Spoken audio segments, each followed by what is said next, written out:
Welcome back everybody to the channel, and today we got some more WWE 2K20 information when it comes to showcase mode for the women this year. And for those of you who don't know, the showcase mode will be revolving around these four women: Becky, Bayley, Sasha Banks, and Charlotte Flair, as it's all around the women's evolution. We're going to show the 49-second trailer right now, and then we're going to go into the details.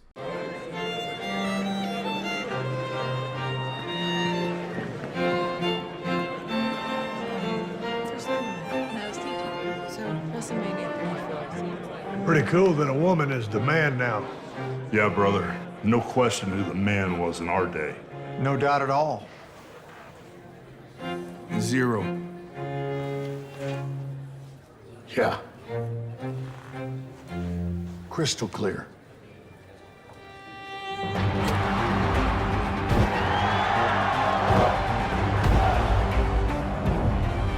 Step inside and be the man. In 2014, four talented young upstarts in NXT helped start what would eventually become known as the women's evolution in WWE. Fast forward to 2019 and women headlined WrestleMania for the first time in history. WWE 2K20 tells the whole story in 2K Showcase mode, the women's evolution. Cover superstar Becky Lynch, Charlotte Flair, Bayley, and Sasha Banks, the four horsewomen, describe the journey to bring women's wrestling to the forefront of WWE in their own words with exclusive live action footage. 2K Showcase includes 15 playable instant classic matches spanning the group's meteoric rise over the last 5 years. Players will unlock characters, attire parts, titles, and more as they progress. And of course, there is a list that they provide down in the website that they provided.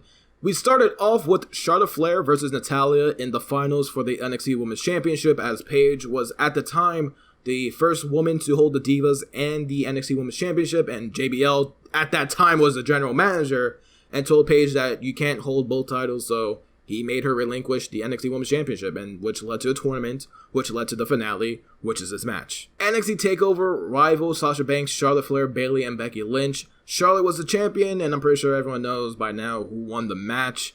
NXT TakeOver Brooklyn, one of my favorites. Bayley versus Sasha Banks, that nice looking poison rana from the top turnbuckle, God bless. That was a great spot, and I'm very happy that they went with it. Night of Champions 2015, Charlotte versus Nikki Bella for the Divas Championship. I believe around this time, Nikki Bella was already the longest reigning champion, dethroning AJ Lee's reign, I think about like 300 something days.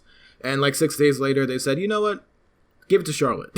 they gave her the title on Raw, which Stephanie McMahon just decided to switch the rules so that Nikki Bella could be the longest reigning Divas champion, and then days later Charlotte would be the champ. I don't know. They could have done it on Raw to make the moment feel good, but they said, nah, just give it to Nikki Bella. AJ Lee is no longer with the company, fuck her. Give her the longest reign, and then just 6 days later, just give it to Charlotte. Fine, whatever. This will lead into WrestleMania 32 with Charlotte Flair going in as Divas champion with her father, Ric Flair, versus Becky versus Sasha. This night as well was the first time that we got back a women's championship, the championship that we know now as the Raw Women's Championship. And this was the time as well where Lita revealed the championship and pretty much deactivated the Divas title. So this was the last time we saw the Divas Championship ever, period. And I'm very happy with that. Following that, we had the Raw Women's Championship match between Sasha Banks versus Charlotte with Dana Brooke on Raw, I believe the second week of the brand split. This was the main event. This was the first time women main evented Raw since Lita and Trish Stratus in 2006, I believe. I'm not really too sure, but this was a good moment. I really enjoyed this match from what I remember. Sasha Banks did end up winning, which led to the summer of the Hot Potato Fest for the Raw Women's Championship. Oh, God, that was, if only we knew then.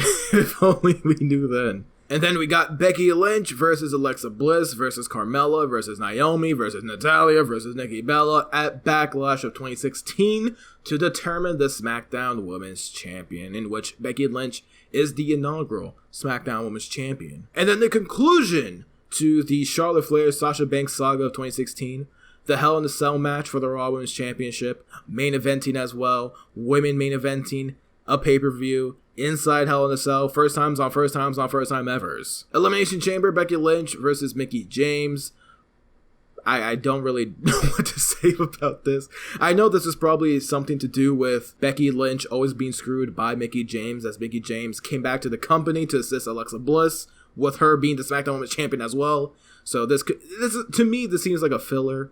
I don't really see the big importance of this match in the showcase, but we continue on. Bayley versus Charlotte Flair for the Raw Women's Championship. Bayley won this, I think, as well in the main event of her hometown, I'm pretty sure as well. I'm not really too sure, but I remember this was like the main event for the Raw Women's Championship, in which this was Bayley's first run as champion on Raw. Fastlane, Sasha Banks versus Nia Jax. This was around the time as well, most likely, where Nia Jax was a dominant force. She was practically unbeatable until Sasha Banks came around and slapped her a few times. I believe as well this was the pre-show or the main card. I want to say the pre-show, but I believe it was the main card. I could be completely wrong, but no matter what, it doesn't really matter because Sasha Banks won. WrestleMania 33, Bayley, Charlotte, Nia Jax, and Sasha Banks in a fatal 4-way elimination match for the Raw Women's Championship. And then WrestleMania 34, which I still cry about till this day, Charlotte Flair versus Asuka. Why did they do this to our girl Asuka? Why in the Lord will they do Evolution Becky versus Charlotte in a last woman standing match? A really good match. I'm very happy that they went with this as well. And to conclude, WrestleMania 35, the most recent, Becky Lynch, Charlotte, Ronda, main event, not the co-main event, the main event for the Raw and SmackDown Women's Championship. Becky Lynch, of course, you already know the whole spiel for that one. We've seen it, we all saw it on Twitter or on the WWE Network, which you get for $9.99. And that's about it.